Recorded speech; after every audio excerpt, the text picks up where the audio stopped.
I'm Christine Frizzau in Washington, where plans continue being drawn up for negotiations to try to help end Russia's war in Ukraine. The war has threatened the stability of Europe and the international order as a whole. With new reports, President Trump is pushing for a deal before July 4th and his 250th anniversary of America celebration. But is that even realistic?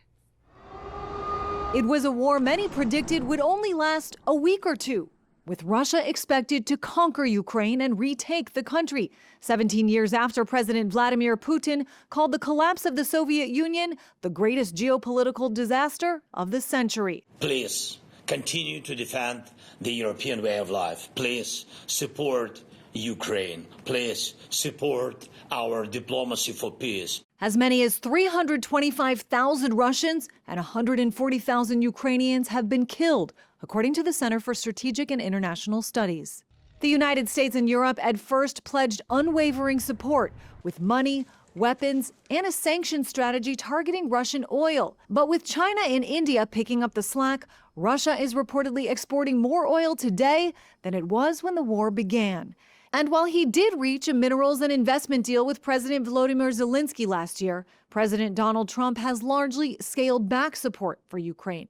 And just this week, the EU failed to reach a deal on providing a $100 billion loan to Kyiv, plus more sanctions. Hungary standing in the way.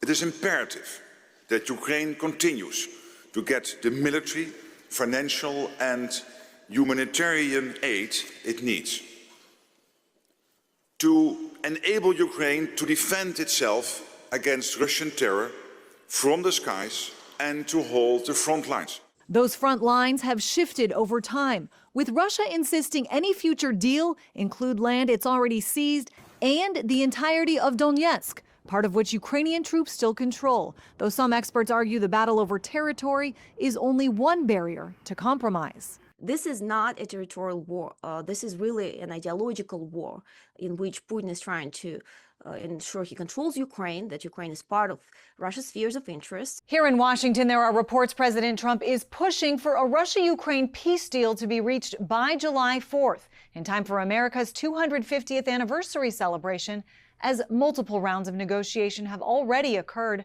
so far, with no end to the war in sight. I'm Christine Frizzau reporting.